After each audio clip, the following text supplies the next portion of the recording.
Hello, welcome to the Talking Michigan Transportation Podcast. I'm Jeff Cranston. This week we made some progress with a couple of bills that came out of the Michigan House that would enable the use of automated enforcement, or I guess we should say safety cameras, as one of my guests likes to call them, which would enable the use of technology to track people speeding through work zones, which has become an increasing danger and led to serious crashes and deaths of workers doing the road work. First, I spoke with Pam Shadel Fischer, who is the Senior Director of External Engagement for the Governor's Highway Safety Association in Washington, D.C. She's been on the podcast before and offers a national perspective on the success that other states have had using this technology to slow down people driving through work zones and protect the workers. And then I spoke with Gregg Brunner, who is the Chief Operations Officer at MDOT and has a lot of history with work zone safety and various initiatives, and has been very involved in the research and viewing the demonstrations of the technology and how it would work. So again, Pam Shadel, who is the Senior Director of External Engagement for the Governor's Highway Safety Association and has spoken on the podcast before about safety and all the things that are going on that her organization is doing and ideas that they're finding are helpful techniques that various states are using. It's a never-ending battle because, as we've discussed many times, even as we find ways to make the roads safer for the drivers and the workers and everybody else, we find new ways to be distracted and speed and do other things that cause these crashes. Pam, thank you for taking time to be here. Thanks for having me back on, Jeff. So the reason I wanted to talk to you this week is because we finally had a hearing in the Senate Transportation and Infrastructure Committee here in Michigan on a couple of bills that would enable automated enforcement in work zones. I think the term you use is safety cameras, which I really like. And the sponsors of the bills tried to make it very clear in the committee meeting that this is not a revenue grab. This is not a slippery slope. That they're not trying ultimately to get automated enforcement everywhere on every road. This is very targeted to work zones where we got a lot of work going on in Michigan, and most states do, between our own bonding plan and the IIJA. And we've got workers in more, vulnerable positions than ever. So could you talk a little bit more about what we've shared in the past and what maybe since we last spoke about automated enforcement and how it's working in other states? Yeah, I mean, I think people have to understand that it is not designed to replace traditional enforcement. It's really designed to supplement because, we can't put a police officer in every work zone, on every corner, on every roadway. We just don't have that kind of, capacity. We don't have that resource in terms of manpower. And so, this technology can be used and used very effectively if done right to make a difference out there. It can change behavior. It can get people to slow down. And when they slow down and are realizing what's going on, it really does result in a reduction in crashes and, of course, injuries and fatalities. I mean, we've seen this, and I point to Pennsylvania as a really good example. Michigan's looking at this to use in work zones. Pennsylvania's had a pilot in place. They're coming up on the 50-year anniversary, and the pilot actually needs to be either renewed or extended, if you will, or simply become, something in statute that says this is an ongoing program. But they've had a 5-year program, and they've made some mistakes, and they acknowledge that. But they have also worked very hard to put out a program that is based on the data, that is very transparent to the public. They do regular updates and reports sharing what's going on. Bottom line is they've seen tremendous reductions in crashes in these work zones, and that has resulted in those people in those work zones, the folks who are really very, very vulnerable. They're essentially, they're pedestrians, if you really want to think about it. They're able to get home each day and get back to their families. And so, I think we have to understand that that's what this technology is really about. It's about changing behavior so that all road users, regardless of whether they're in a vehicle or not, are okay at the end of the day, because, clearly the data does not show that that's what's happening in our country. So the good news is that we're starting to see activity happening. The IIJA, the infrastructure bill that was passed and signed into law by the Biden administration, I guess it's almost a year and a half now, does allow for state highway safety offices to provide some funding. It's federal dollars for the use of this technology, safety cameras in work and school zones. And that's spurring some activity. In California, Governor Newsom recently signed legislation that would allow some major cities, San Francisco, San Diego, Oakland, I think there's like maybe almost 10 cities, to actually use this technology to address the speeding problem in their communities. And I was just in California at their first traffic safety conference in a number of years. And I was facilitating a session on pedestrian safety, and I brought this issue up, and I asked, is anybody here from any of those cities? And a woman stood up and said, I'm from San Francisco, and we are so pleased that this is happening because she works, she has a towing business in her state. And she said, my folks who are out there responding to, folks who need emergency roadside assistance are really putting their lives in line every day. And we need to slow people down. We need people to understand, how important this is. So they're using, the cameras for speed purposes on a number of roadways. So that's happening. The city of Richmond, the state of, I should say first, Virginia. Virginia has enabled legislation to allow for safety cameras in speed and work zones. And we've been working with folks in Richmond, Virginia, and they are just procured cameras, and they're going to put them in their school zones. And it's part of a multidisciplinary approach they're taking that's including infrastructure changes, and it's including education and outreach to the community, as well as this enforcement and traditional enforcement. And we know it takes a variety of things. It takes a comprehensive approach. So I think, the bottom line is we're starting to see things changing a bit, and we're starting to see more recognition that we have to supplement traditional enforcement, and we have to do more to use a proven countermeasure like this, use it equitably, make sure that the community is involved in understanding why this is being used and kept up to date on how and how it's impacting. But we need to use these tools to save lives, because we can't just keep doing the same things. We know this works, and we need communities to understand that there is an opportunity here to leverage it and to really make a difference. So again, everybody gets home safe at the end of the day. Well, to that point about other uses of the same kind of technology, our Governor Whitmer, in 2021 signed a bill that would allow the schools to put cameras on the buses if they didn't already have them, and use those photos to issue citations. That didn't seem to be a problem. I guess, you can understand people think, well, that's ridiculous. We got to protect the kids. I don't know why there'd be any distinction between protecting, school students and protecting workers in a work zone. So you'd think that these two things would be linked together and it would be easy.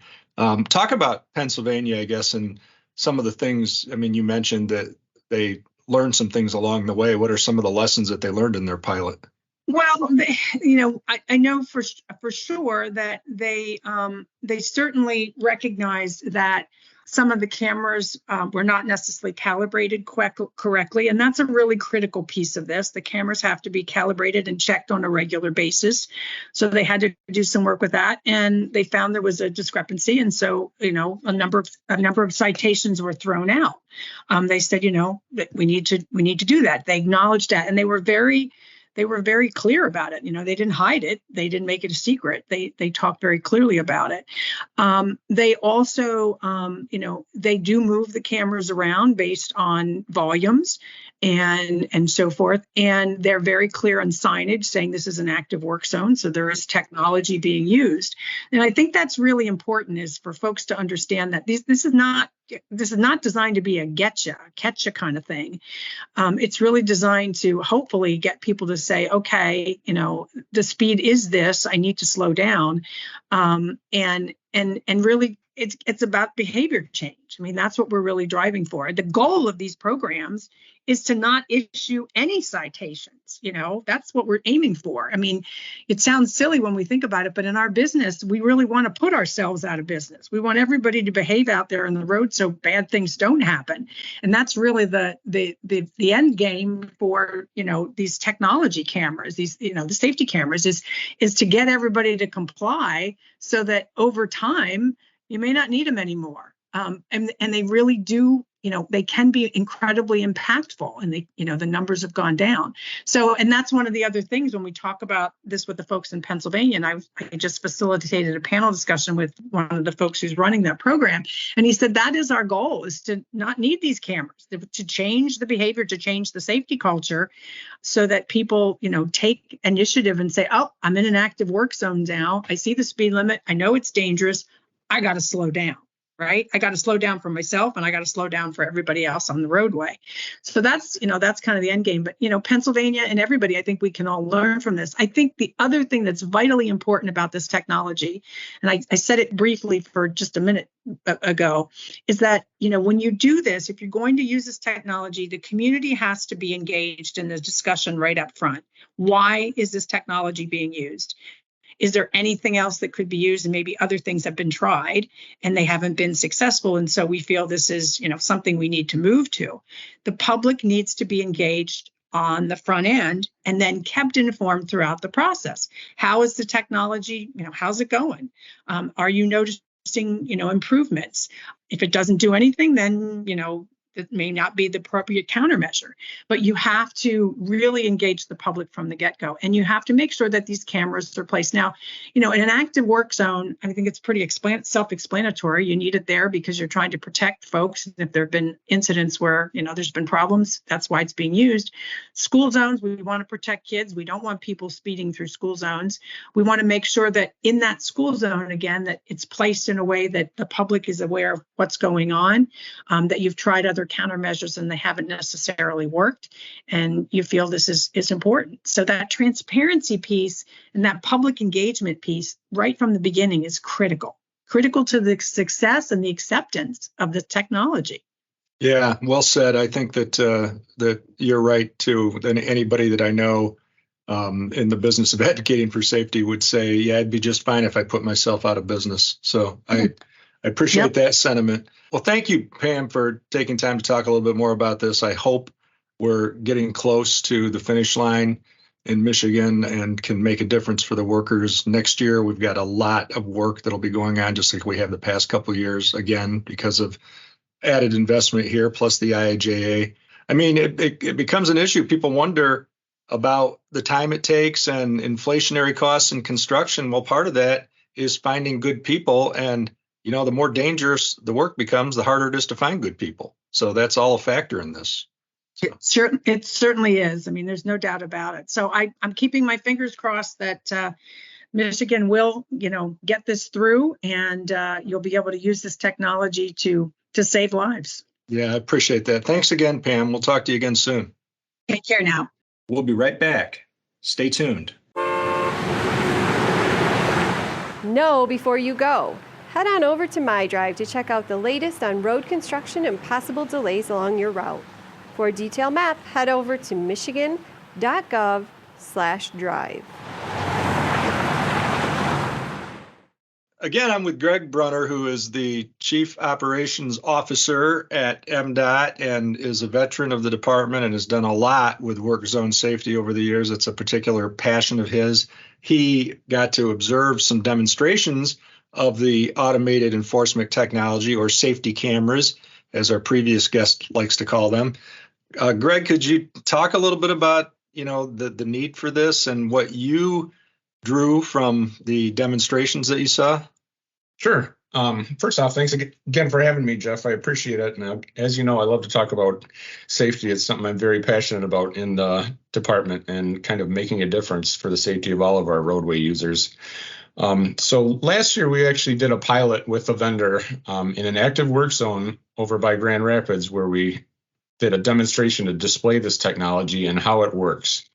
Not necessarily from the citation standpoint, but just overall how it collects data, identifies speeders, or people speeding through the work zone, and then also captures their license plate. And the way it's kind of set up, or at least in the bill that's moving through legislation right now, is number one, we have to make folks aware that it is an automated work zone enforcement work zone. So there will be signs out to notify that. And as a result of this demo anyway, we didn't have those signs out again for this because it was just kind of a pilot to show how it works.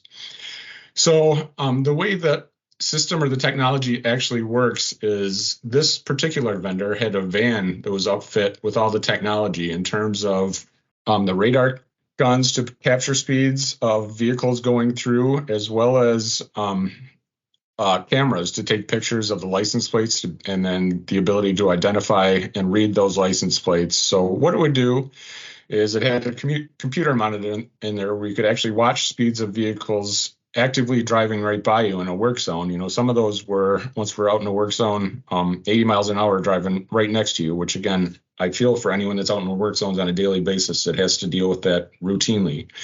But what it would do is capture those speeds and then the license plate itself, and then compile them into a database.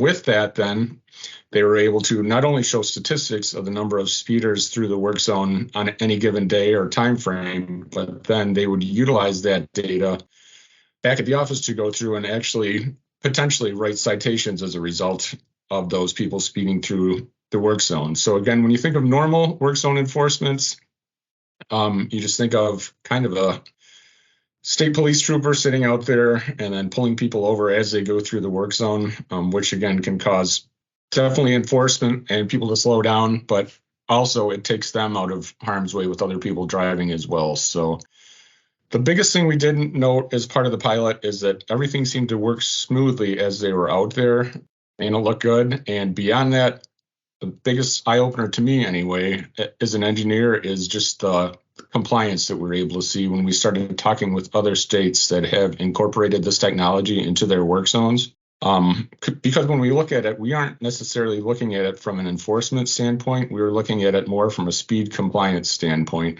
is what kind of the goal with all of this is that everyone out there drives the posted speed through our work zones to not only keep themselves safe, but the workers that are out there. So again, based on what we saw, it looks like very promising technology. And again, that has been demonstrated in multiple other states to be effective.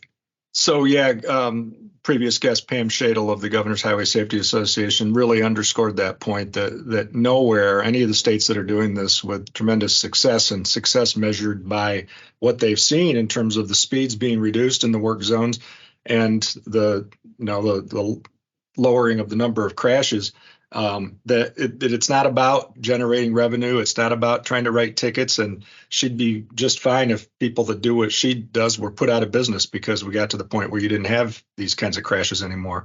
You know, sadly, we know that day's not coming soon.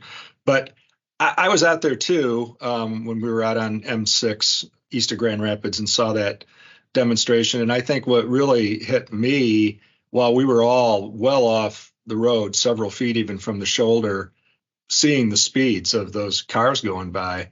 And we've talked about various analogies, and, what if in your workspace, your office, cars and trucks flew by at 80 miles per hour in front of you?